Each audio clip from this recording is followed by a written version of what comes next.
coming at y'all Wednesday, March 26th. It's the second episode of the Best Picks in DMV podcast. Yes, sir. The title of this podcast is going to be Bounce Back Week because we're in need of a big bounce back after last week. Absolutely. My name's Gabriel Priest. I'm the host of this. I'm here with my co-host, TJ Virgil. What up, world? How y'all feeling out there? Hopefully y'all brackets ain't busted too bad. I know. It's tough. That's definitely tough. Now, I'm going to go a little over the agenda that we have this week. First, we're going to go review the 8 games that we played last week. Then after that, we're going to go over TJ's bracket. Oh, yeah. And then after we go over TJ's bracket, we're going to go over my bracket. And then right towards the end of that, we're going to review 4 games that we're going over. We're actually going to preview those. We're going to preview the 4 games that we're going to go over this week and look at. And just remember, those aren't official plays. The official plays come on the Instagram. Remember to follow that as well. the Instagram's Best Picks in DMV. So make sure that you follow that, and that's definitely where the official plays come. So every day you got to make sure you look for those. And then after we do the review of the preview of the 4 games, we're gonna do the fantasy $100 play. Okay. Unfortunately, we had to go back to the bank this week, TJ. Damn. Yeah. To the bank. They don't like us in there too much. But we definitely gonna get it back and then some. So, I mean, it is what it is. We had to get a nice feel for the tournament. Sometimes it be like that, you know. Like I know we was talking about it off camera, but the transfer portal, man, it's different now for college basketball with the addition of the transfer portal. Like I was saying, what would normally take a college team 2, maybe 3 years to bounce back and get to a certain level, they can literally turn around in 1 season and just get it done, you know? So it's a little bit different. It's definitely something that you got to adjust to, kind of think about as far as, you know, what you're doing with your bracket and, you know, when you're picking your teams and stuff. But Yeah. so far, so good. I 100% agree. I think what it did, too, was, we were talking about last week, there's really no Cinderellas this year. So it's nothing but a chalky tournament. And like you said, I think the NIL really makes these powerhouses even more powerhouses. Absolutely. Or more of a powerhouse because of the simple fact, you know, they can just... They got more money than... lay what they need out to go get the top players. A Penn State's money versus a Towson's money is completely different. They're not even in the same ballpark as far as what they can do with NIL. So right, I do feel bad for the small schools though, and coaches. It's definitely something new, and I think everybody will adjust soon. So I'm not gonna make any assumptions or really have any opinion so far on what should be done and what's right and wrong about it, but. At the end of the day, it's definitely favoring the top schools right now, and it definitely produced a chalky tournament so far. Absolutely. And I'm loving it. Right, you're definitely loving it, but we'll get to that. But let's go ahead and get into the 8 games that we went over, and let's review how they went. Okay, The first game was Louisville and Creighton. That actually went great. We were off to a great start there. It went pretty much like I said. They didn't really have no home court advantage. Right. Remember, Louisville, people thought they were going to have a home court advantage. No. And then Louisville definitely was also not what they thought they were and other people might have thought they were. They had a great ACC record, but they folded, like we said. And then on top of that, it might have been a little hangover from not winning the ACC championship. Absolutely. Just coming up short, that might have did a toll on their confidence. And then Creighton came again through for me again great. Like I said last time, Creighton comes through in the big game for me when I need them to, and they definitely did there again. Yeah, they definitely surprised me. They got off to a great start, but it went downhill from there. Then we got off to High Point Purdue. We were big on High Point. Remember, I was telling you about them. Yep. The line started off at 10.5. I was initially scared. I wish it did stay at 10.5, but then when it went down to 7.5, it sucked me right in. I thought they even had a chance to win. Yeah, I had to go with it. They suckered you, bro. Yeah, but they gave you that. They played good early. They played good early in that game. No, they too. did. They absolutely did. Shout out to them. Until 5 minutes left in the first half, and then by the second half, it got so bad that Purdue even covered the original spread, which was 10.5. So I should have initially stayed away from that. And everybody loved High Point. You know, sometimes you got to be careful about that. But overall, Purdue got me where it hurt. Yeah, So unfortunately. and then it got worse with y'all's VCU team. Oh man. Shout out Ty. VCU. Ty VCU, yo. Ty's in the building VCU. too. What's up, y'all? How Once y'all again, doing? the host of the 420 Friendly podcast. He's also the producer with Virgil Photography. Make sure that y'all check out that 420 Friendly podcast. TJ's the co-host. I'm the guest on there sometimes. I might even get another one going after this one, so stay tuned for that. But let's go back ahead and get in that VCU versus BYU. BYU did exactly what I thought they weren't going to do. Remember, I was telling you how good they were, but I thought they were going to choke? Well, they definitely didn't. They definitely didn't choke. They got off to a phenomenal start. Mm-hmm. They did. They got off to a phenomenal start. It was great for them. And I thought it was going to be I thought like when I looked at the stats, it was going to be because of 3-pointers. Remember I told you? Yes, I do remember. But VCU actually hit more 3-pointers than BYU. They hit double. They were 15 for 38, and BYU was 7 for 20. That is And they amazing still that lost, BYU bro. won. I don't want to say in dramatic fashion, You but got the lighter? yeah, BYU won like that and didn't even hit that many 3-pointers. But it just goes to show you, man. And then on top of that, they had an equal amount of turnovers, so it wasn't like the turnovers got them. It was really from the field. VCU couldn't make nothing but threes. Yeah, they struggled. They had like a whole 5 minutes or so where they just couldn't get a bucket. And yeah, I mean, in the tournament, if you go 2 minutes and don't score a bucket, that might be your demise. You know, you might be going home off of that. That was bad. And then Tennessee and Wofford, unfortunately, we didn't get to see Kyler shoot the granny style free throw. That didn't come into effect. We didn't get to see. Maybe the we'll granny get to free see it throw. for the Sweet 16. If we don't, he's gone. Oh yeah, no, that's right. No, they're gone. They're gone. You're right. Tennessee dominated them, but unfortunately, every time it looked like it was about to get past the number, Wofford kept it within 20. They just couldn't get down 20 plus. They just kept it within 20. There was like it was 74 to 59 with a minute 59 left. We had a minus 18 and a half. Some had a minus 17 and a half. I thought there was a chance there, but unfortunately, Wofford scored a couple more baskets, even though they got dominated, and Tennessee didn't cover. So that was some bullshit. And then Missouri, Drake. Drake did their thing that game. They did. Kind of messed up my bracket a little bit. Drake definitely did their thing. This game was ugly overall, though. There was a total of 32 turnovers in the game total. Drake had 15. Missouri had 17. But Drake pretty much controlled the whole game. Every time you looked up, Drake had a pretty much like a double 2-possession or more lead. Missouri kept trying to fight back. There was one point you thought Missouri might get back. It didn't happen. And it really came down to field goal percentage in this game. Yep. Missouri shot only 33% and Drake shot 54%. So I mean, those numbers alone tell you when you're almost double the other team as far as just shots made in a game, you can pretty much tell who's gonna win that. Yeah, it was rough. And then to cap it off was the worst of the worst, man. Thursday night got bad. UCSD versus Michigan. I was so mad that game, bro. It was a good game, though. Man. It was a good game. Well, first of all, UCSD did what I thought BYU would do. Came out strong, shooting. No, they came out shooting, but it wasn't going in. Oh, yeah. They were choking. They were dead. Man, no, they were missing 0 for a lot 7. Of shots. They got down 14 at halftime, basically. But this is where I got so mad. In the second half, remember Tate Jones I was telling y'all about last week? Mm-hmm. They really had him with 4 fouls with 19 minutes left in the game, bro. He had like 7 points. It's crazy. You should have seen he had 2 fouls at halftime, and then they called 2 fouls in the first minute. It was insane. Check this out, though. They was down like 15 at that point. They came all the way back. They came all the way back in that game.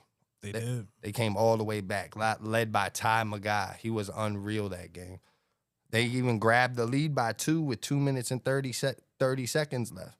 But unfortunately, Michigan did hit a big 3, got up 1, and the refs were just disgusting that second half. I mean, it almost made me just not even want to watch the tournament no more. I'm not going to lie. Even though my squad's in it too, Maryland. Oh, yeah. You know what I'm saying? Oh, yeah. Hey, you know what? Hold on. Let me get a round of applause real quick. We in the Sweet 16. For the men and the women. Right, shout out the girls the women had to too. come back from a 17-point deficit and double overtime. I was about to do a clap, but I didn't want to hit the wrong button. It's okay. It's Start okay. playing some Luther Vandross or something, so I ain't hit this. So. No turtles. Oh. Let's go. Right. I got it. MARYLAND. I do got to say something. Go ahead. Before we get to the next segment, I did make a mistake. TJ, when we go over your bracket, I need you to go over your portion, your top half, because I don't know what happened. They grabbed that part, didn't come up, but just go over your top half. But yeah, I just want to put it out there so everybody just blindsided, so we know what's going on. Yeah, we appreciate Virgil Photography chiming in and letting us know what's up ahead of time for sure. Every time. Definitely. Just know he's the king of productions. Make sure y'all get with it. But let me go ahead and finish it off by just saying, yeah, it was a damn shame what happened that game. I'm not even gonna lie to you. It was bad. I don't like the rest for that shit at all. But we're gonna get to Friday. Started off great with Colorado State and Memphis. The first half was kind of making me a little nervous. By halftime, it was 36-31 Memphis. Man, it was getting a little rough, but at the end, it came down to the guard play for sure. Dante Harris and Tyrese Hunter didn't play. They definitely missed Tyrese Hunter more than Dante Harris, but they definitely missed both because it forced both of their guards to play a lot. By the end of the game, they shot 14 for 35 combined, the two guards. So, yeah, in the first half, they had a great field goal percentage too, but by the end of the game, it got to 14 to 35. Like I said, they were taking the majority of the shots. Colorado State got a pretty much comfortable lead by, like, I would say midway through the second half and just kept it from there on out. It was pretty comfortable from there. But for the final game we're going to review is Ty's team, UNC. Man, did they disappoint me too. God damn, did they mess up. Sorry, y'all. But that one is on me. That's the one I'm most mad, I bet, to be honest, mainly because I was faking on Chris Beard. I ain't going to lie. I need to shout out Chris Beard for faking on him like that and proving to me that I should have never faked on him. For real.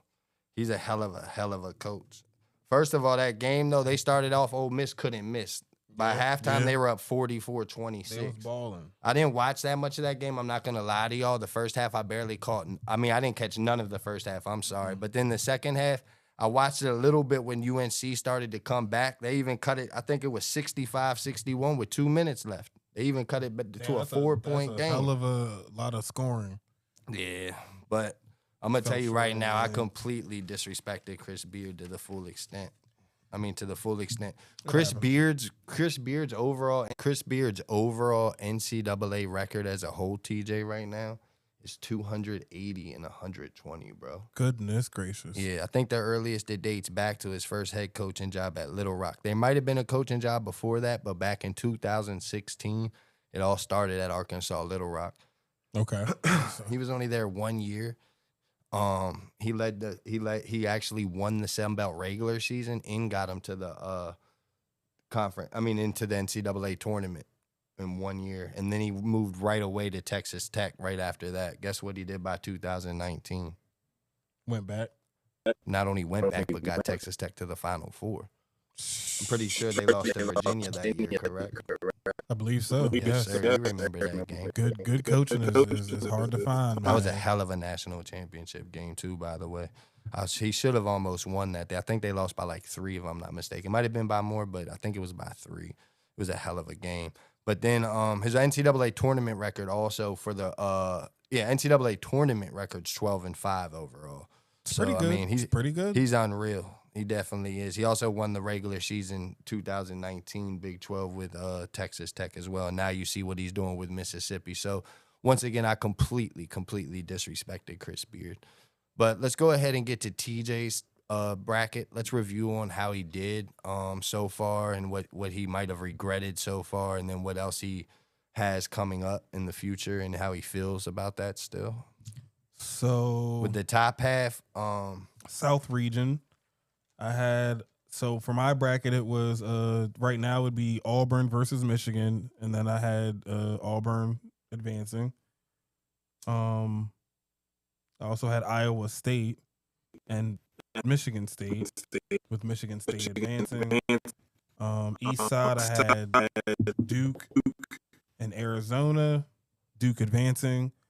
Wisconsin versus Alabama, with Wisconsin advancing. Right. Was there any regrets on the top half of the bracket that you kind of look back and wish you kind of didn't have like faith in that team or more faith in the team maybe? I mean, I guess that would be Iowa State because they kind of let me down just a little bit. But I mean, Right. it's part of the brackets. No one's gonna have a perfect bracket. But That's Chris Beard effect. Ole Miss took Clearly. them boys out, right? Clearly, Yeah, you got clearly. to know Chris Beard real well. On the wrong end of that, of course. But your Final Four is still looking good right Final there. Four still looking good. So let's go to your lower half real quick. So West Side, I had Florida and Florida. So right now, yeah, Florida and Maryland for this game. I got Florida advancing. Who you want though? The Terps, obviously. Maryland. Come on now. We need Maryland there, man. Always. And then Texas Tech and Kansas with Kansas advancing. Okay, and no regrets on there? Maybe any teams you wish you had more faith in? I mean, Kansas kind of let me down a little bit. Right. Nothing too crazy, but, a little bit of a letdown. Okay. Hey, I'm gonna say I think Maryland can beat Florida though. I do too. I think they can beat them because I think they're on the roll with McQueen. That big shot, he getting a lot You of just play mean right Queen. Now. Queen. I said Derek McQueen. Queen. Yeah, Derek Queen. I said Yeah. McQueen. My bad. Nah, you good. That boy thought he was watching Arrow, Arrow, you know what I mean? But Right. but no, I think Maryland's they're on a high stride right now, so they could sneak in there. Man, we're deep, man. We got a let's lot do of it. talent on that squad, do it. man. Derek Queen's gonna go. Baby Joker's gonna go off. Let's do it.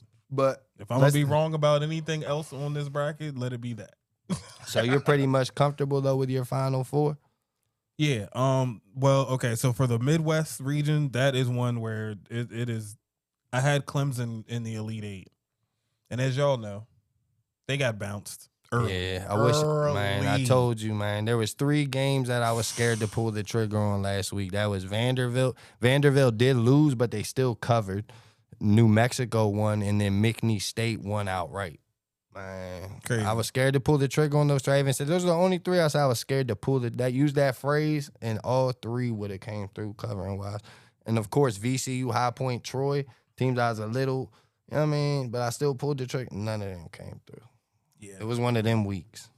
Yeah, like I know, like I said, we talked about it off camera and stuff. Yeah. But that transfer portal, it's different in the NCAA for basketball specifically. No, we Like, talked about that on. I know that that Mexican. What would Mexican flans get into you? But we talked to that about them too in the first segment. They heard about that. Absolutely. But right now, TJ got Florida to win the national championship. Mhm. Once again, if you would have had that before the tournament, you would have got them at plus 350. Right now, it's still kind of valuable at plus 310. Well, it's still very valuable at plus 310. So if you have For sure. confidence in Florida, you might as well do it. And like like I said last week about TJ's bracket, there's no Cinderellas really in this bracket, and it's pretty much chalky, just how TJ kind of envisioned it. So he has a perfect Final Four. So you did real good, TJ, with that. Hopefully they keep coming through for you and your Final Four stay perfect. And then you get off to a perfect national championship as well. Let's get So it. we're going to go ahead and get to my bracket real quick. Let's go ahead and get to the top half. Like I was telling TJ, I'm not happy with my bracket at all. In the past, I've won some nice like bracket tournaments that you get in and all bracket pools that you get in and all that. But this year, I mean, I still got all 3 of my Final Four teams available, but I went with Gonzaga to try to do something. I thought there'd be at least one dark horse in there, but not this year due to the NIL deal pretty much. You know what I mean? So it's messing it's things pretty up much a little bit. for way too basketball chalky players. that I don't like it chalky like this. But anyways, the 3 out of 4 look like they could all get there. But where was I at? Was I at the top half of my bracket still? still So on the yeah, top, my yeah. bad. So far, the only regrets that I'd have in my top half of the brackets would be having too much faith in UNC. And then I should have had more faith in BYU. I definitely should have had more faith in BYU. I was saying how great they were and how much energy they had going into next season, but they're definitely like a year ahead of time for sure. Yeah, and they balling. man, I gotta definitely keep my eye on BYU. That could be a preview to come what's next though. And then I also don't regret at all UCSD. They got cheated to the full extent. I'm mad that what happened still. I'm more mad for y'all. Y'all would have enjoyed UCSD if they did what they were supposed to do, but unfortunately the refs fucked them. They did everything they could to come back. Time a guy played his ass off. He's the second best player basically on the team. They didn't even let my man Tate Jones do anything. It was horrendous. I'm sorry. I didn't even, like I said, I didn't even want to watch the tournament no more, even though Maryland's still in it. That's how mad that game had me for sure. But let's go ahead and go to my lower half. Oh, yeah, my bad. The lower half is the same as the first half. I said that earlier. My bad, I forgot about that. But right now, basically, the only regret that I had there was I had too much faith in Kansas. I should have had more faith in Calipari with Arkansas. I would have had Arkansas beating St. John's as well, so that would have been a nice Sweet 16 team to have. I mean, any Sweet 16 team you can have to get there is nice, so I kind of regret that. I should have paid more, like kind of like I disrespected Chris Beard. I kind of disrespected Calipari in those situations completely wrote him off. Make you feel that shit. Right. You can go ahead and get to my Final Four, though. Right now, I have 3 out of 4 Final Four teams still available, like I was saying. Gonzaga was the only team that didn't make it. I don't know if I have as much faith in Alabama right now. I don't want to say too much about that yet, but right now I don't got Alabama too much faith in them. I wish I had more faith in BYU, like I said, if that hints anything. And then I still love Auburn to win it. I really do. I got a lot of faith in them to win it. If you would have had them in the beginning of the tournament at plus 550, that would have been great. But the good news is you can still get them at plus 550. Which is crazy. If you like Auburn, you can still jump on that. I would. I really got a lot of faith in them. So let's do that. Let's get on War Eagle. Go for it. Ain't but nothing you wrong got with the it. Gators. There's too many SEC things going on right now. I mean, for my liking. I feel like we all know. They said there was 14 out of 16 SEC teams that got into the ridiculous. Tournament.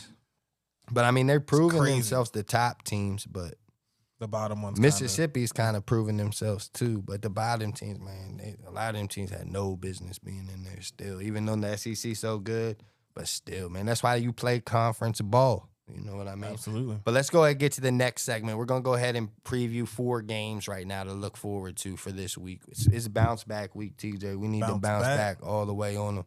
Like I was telling Ty earlier, we should have had Juvenile on this part of the song right now because it's definitely bounce back time to the fullest of extents. You know what I mean? So the first game we're going to preview is Alabama versus BYU. We're looking to take BYU plus 5.5 here. We're hoping it don't get to like 6.5 or 7.5. It's gonna make me a little more nervous, even though you would think that would actually favor them more for me if I like them. But the thing that drew me into them to begin with was the line being at 4.5. Right. Sometimes when the line's lower than I originally think it is, it makes me feel like there's something I'm missing. So I have to examine that game more. And then who's injured? Right. Yeah, and the more I examine it, the more I usually end up hopping on that train a lot. So right now, the BYU train's fully rolling in full effect. Like I said, it started at 4.5. It's back up to, they moved it up to 5.5. I'm predicting it might come back down to 4.5 if sharp money's really on it. Okay. I could easily seeing it to get to 6.5, so I'm really hoping it doesn't. So right now, out of all 4 games we're previewing, this is probably the least one I have confidence in so far. It might not be 100% an official play by tomorrow because the game's actually Thursday. Mm-hmm. So I don't know if I'm going to officially put it in, but odds are if it stays at 5.5 or even lowers to 4.5, I will. Now, the main thing I'm hoping for in this game are 3-pointers by BYU going in, but Alabama also scores a lot as well. Yes. So I really got to hope that BYU gets a nice lead early. This Newark, New Jersey crowd gets behind them. Mm-hmm. And then, like I was mentioning earlier to you, I actually seen that his name's Grant Nelson. He's actually not 100% healthy right now, and he's going to be a key factor in this game, I feel. And then somebody else they got on the bench that is a big man that's not fully healthy that they're going to need, I feel, a little bit is Jar and Stevenson. So 2 big men down is tough. Yeah, they're still going to play.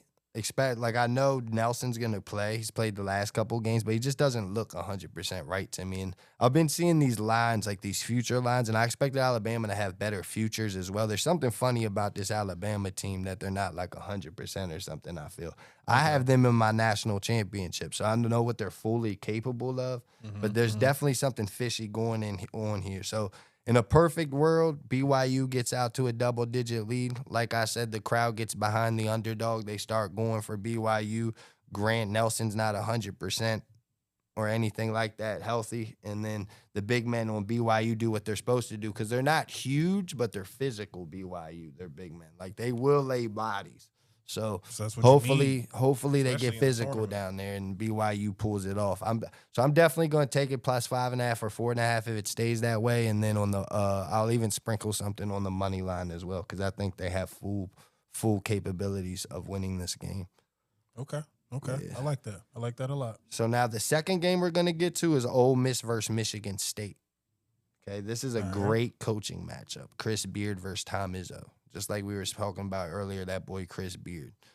I'm going to have faith in Chris Beard here. This line's plus 3.5. It's similar to the BYU line to me because I kind of expected it to be higher. Now that it's this low, it's giving me way more confidence to actually take them. I think it also has to factor in three-point play a lot in this game, believe it or not. I think Ole Miss is going to rely really on three-point play in this game, and this is where they're going to make the difference and that they're going to come out and do what they're supposed to do. So far in this tournament, they're shooting 19 for 39 from three-point land, which is 48%. That's really good. Michigan State shooting 10 for 26 from three-point land, and they're at 38%. You know, it could change, but overall for the season total, I think Michigan State's also at like 30% and Mississippi's at like 34%. So overall, I think Mississippi's a better three-point shooting team than Ole Miss. And right now, especially because they've been kind of hot. So I think the three-pointers continue to roll. The game's also being played, I believe, let me see if I can find this real quick. I believe it's down south. TJ, look that up for me real quick. Find out exactly where this game's being played at. But it's definitely somewhere down south, I believe, and I think it favors Ole Miss because the crowd's definitely – I think it's in Atlanta, Georgia, if I'm not mistaken. So I definitely could see the Georgia crowd, the Atlanta crowd getting behind Ole Miss here. They're definitely not going to root for Michigan State, so that's going to factor in as well. And Ole Miss's defense is also probably built real tough because – they're a Chris Beard team, and that's what Chris Beard does is build great defenses. So I really see Ole Miss pulling the dub out here. And it's going to be SEC over the Big Ten. Overall, too, I feel like the Big Ten's going to have a rude awakening this weekend as a whole. The SEC is really going to prove to the Big Ten the difference in them. But, yeah, make sure that game's in Atlanta, Georgia one time for me, TJ. But let's go ahead and get to the next game. We're going to go with Michigan versus Auburn. We're looking to play Auburn minus 8.5 there. Right now, this game's more of an eye test, though. Like, right now, I just can't see Michigan staying within single digits of this Michigan team at all. I really can't. Michigan's big. They got two huge dudes. The Serbian, I forget his name off the top of my head, and then they have that other guy that can even shoot threes, and then they even got another big guy down low. They got it, but their guard's huge too that shoots threes. I think he's number 6, I believe, or something like that. But overall, it's one of the biggest teams I've ever watched. But Auburn's way too fast for them boys, I feel. Yeah, they do Unless have a the lot of refs speed. are calling fouls, slowing the game down, Auburn's just going to be so much more athletic than them, I feel, to be honest with you. Like, it's one of those things where Auburn also points per game defensively is 69.4 points per game. I don't see Michigan getting above that. Okay. I don't see them getting above that, and I don't see Auburn having any trouble scoring on that Michigan team at all, because they're going to be. It's going to be a lot of defensive plays leading the offensive baskets. Mm-hmm. Good defense leading the baskets. Fast break points. That's what it's going to be in this game a lot. I could even see Auburn winning this game 80-60. Yeah. You could sell points in this game, I feel. Like, you could sell them up to minus 13.5, I feel. I think it's going to be a 15-game point. I'd even play it safe for the point just in case it's at 14. Go to the 15. But, bro, I think they win by 15 plus. Like, you're just going to see the difference. And like I said, SEC is going to show the Big Ten athleticism is where it's at. The only way, like I said, this doesn't happen is if Michigan starts fouling. But out of every game, I think this is probably my favorite game. This is my not favorite game to watch, but this is actually my favorite game to bet because of the point spread in this game. Auburn on the point spread in this game for sure. And it's not because they're my national champion either. I've just been waiting for a matchup for Michigan to play a team like this, and I know they're just not going to be able to keep up athletically. So Auburn minus 8.5 is going to be the play here. Okay. I don't even care if it gets up to 9.5 or 10.5. I'm going to take that. You did just say that. You said I'm not worried at all. So okay. let's go ahead and get to the final game we're going to preview for this week. It's going to be Purdue versus Houston. Okay. Now, the play here is Houston minus 7.5. I have seen when I made the our $100 fantasy plays that it's actually moved up to Houston minus 8.5. Okay. So we'll just say that, even though I have it on here as 7.5. But this is this is very similar to Michigan versus Auburn. These are like the two exact games to me. It's funny because the Alabama versus BYU and Ole Miss versus Michigan State remind me of each other, the same type bet basically, and then these two remind me of the same type bet. It's for like kind of the exact same reason. I just feel like Houston's way more athletic than Purdue. Yeah, I could see that. Like, I really do. I think Purdue's been performing kind of miracles this tournament so far, even though they have a lot of guard experience in the tournament, and they have a great coach. What's that guy's name again? I always forget his name. Thought I had it here. I do forget his name. Matt Painter's his name. Yeah. Okay. He's a good coach. Yeah. I see him live. He's a big dude. Solid. He freaks me out a little bit, but he's a good coach. I gotta give him due. I gotta give him his credit. So he makes me a little nervous this game too. That's what. And the other thing that makes me nervous is this game's being played in Indiana. By the way, that Auburn and Michigan game. The other one is in Atlanta, by the way. And that game is too. Michigan versus Auburn. So I'm pretty sure them Auburn fans are going to show up for that game down there. Yeah. So, but don't take over State Farm back Arena. to the Purdue-Houston game. That game's being played in Indiana. Purdue is in Indiana. So, man, and triple check that real quick. But I'm almost 100%. I'm like 99.5% that game's being played in Indiana. And Purdue, and obviously, like he said, Purdue's in Indiana. So you would think that might make me a little too nervous. But here you're going to see the same exact thing in the Michigan-Auburn game. Houston's going to completely outplay Purdue. Not only that, Houston's defense might even be better than Auburn's. Houston gives up, what was it? I think Houston gave up, believe it's, let me see if I can find that. I might not be able to, I know, I'm sorry, I can't, 58.9 points per game. And I think they average 70 points per game. That's a hell of a difference. But I definitely see there being no difference in here. Houston's just going to basically just, all that defense is going to lead the offense. That's all I see here again. Even if the line goes up to 10.5 here, like I said, there's just no difference. You probably could buy sell both of these games up to 13.5. Houston and Auburn, in my opinion. So we're definitely going to go with Houston minus 7.5. Odds are no matter what, even if it goes up to like 9.5, even 10.5, I'm not going to get scared at all. That's how much confidence I have in both of those two last games. Yeah. So make sure, once again, it's just BY. That's in Indiana? Yep. Yeah, that one's in Indiana too. So like I said, it might scare some, but it don't scare me. That's how good Houston is. They're going to show up in there. I shouldn't have disrespected them versus Gonzaga, but that's how good I thought that Gonzaga team might be, though. Like, they had a solid squad. No, they're good. They had a weird season, but they definitely came on late, just like they should. But either way, Houston's gonna cover versus Purdue. Just make sure y'all stay tuned to the Instagram on Friday. Remember, best picks in DMV. That's where all picks are finalized. Once again, these are just for this podcast. These aren't official plays. So make sure you check the Instagram every day before it goes official. So we're going to get to the last segment here. We're going to get to the future plays. Oh, yeah. Once again, these are future $100 plays. Unfortunately, me and TJ had to go to the bank for this We did. We had to take out a loan from the bank. Ty loaned us the 100. I'm gonna tell y'all right now, we was down bad. Shout out Virgil Photography for the loan. Virgil Photography made it for us, and then we got a loan. Oh man, we doing bad right now, y'all. Yeah, but it's bad. We gonna get better. I mean, not better. We gonna get more. Gonna bounce back. It's gonna get a lot better. Bounce back. Get it? Because it's bounce back. But we're gonna stay the same. It's just gonna go better. That's what I really meant. But yeah, just like you said, TJ, it's juvenile time for sure out here. Absolutely. Now how many plays is this? Okay, so we got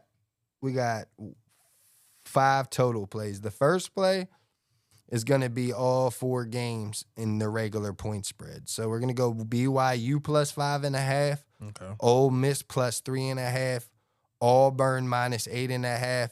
And Houston minus 8.5.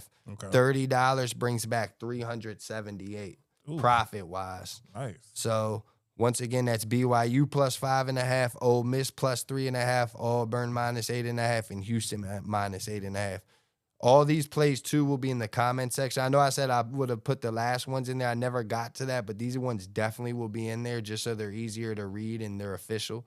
So just keep that in mind. And then I got one more parlay that I'm going to give out there. I'm going to give TJ to give out the last 3 plays. But the last parlay I'm going to give out for us is a $10 parlay. It has BYU on the money line at plus 190, Ole Miss on the money line at plus 150, Auburn minus 8.5, and Houston minus 8.5. $10 pays $254. That's what you profit, $254. So I'm going to hand it over to TJ for these last 3. All right. Again, these are our future picks. And once again, we got $60 left. Though that was $40 so far. Tell them the last $60 where it's going to. All right. So now we got a BYU money line, Houston minus. Tell them what it is though. BYU money line plus 190. Houston minus 8.5. How much that pay for 25? $25 gets you $116 in profit. Okay? Good profit right there. So it brings you back total of 141 just for those that are kind of new. So that's just the profit, 116. Realize that. And you get your 25 back just for those who are new. I know it sounds dumb, but some people don't know. So let's go to the other 2. The other 2 plays. Ole Miss money line at plus 150. Auburn minus 8.5. $25 brings you back $91.85. Profit wise. Yes. And then what's the final play? Final play. Y'all ready? Y'all ready for this? Tell them with the cherries. BYU to win region at plus 875. Yes, sir. That's BYU heading to the Final Four. We're gonna ride with the Magic. Let's get it. $10. Ain't gonna be sick if it happens. $10 play wins you $87, y'all. I'm gonna let y'all know a little secret too. I thought BYU was gonna go on this Cinderella run this dark horse run last year, but unfortunately they didn't. I didn't have faith in them this year, so now we're backing it. Not mad at that. Man, I felt it last year, and they're making the 3s this year. So yeah, once again, BYU in the Final Four. But yeah, once again, make sure you follow my Instagram. It's Best Picks in DMV. All my official plays come out on there. Right now, the overall record's 33-33 at 50%. Definitely needs some improvement, but it was a horrid week last week. It happens. I'm talking about a horrid weekend last week, opening weekend. But I don't think that many people had a good weekend overall. No. I think it was tough for sharps in the public. I think the very first 2 I could be games. wrong. I haven't looked it up too well, but yeah, the first 2 rounds. No, 2 games. Like the first 2 games of the whole tournament? Absolutely. People's brackets was done. Oh, right. But now I know what you're saying for sure. It's definitely been rough for everybody, especially wagering wise. Now next, so once again, Ty, you want to say anything? Just everybody tune in, keep tuning in, and yeah. Tell them what you got though.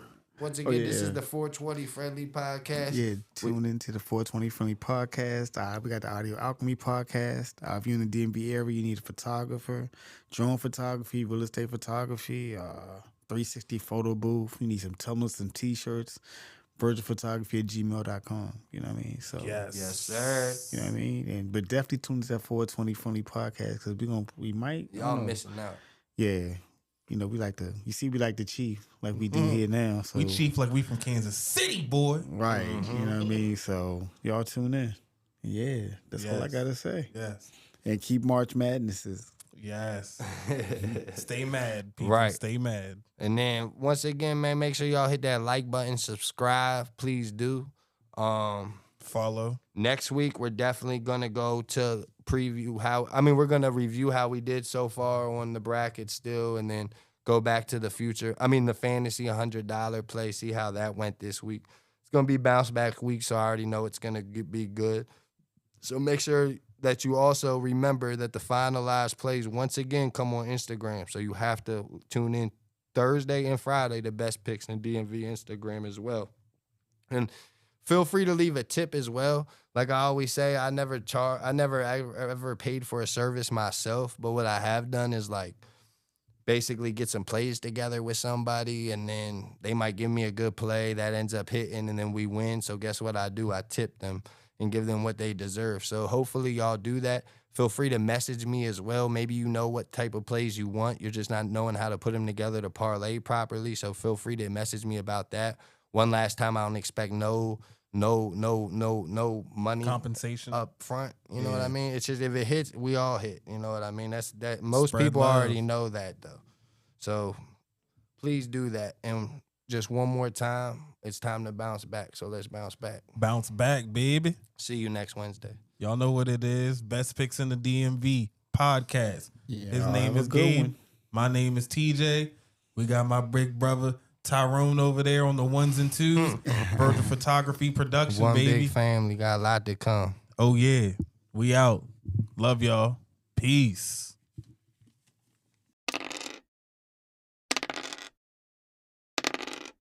Where you at, Virgin Photography? There you go. He right behind.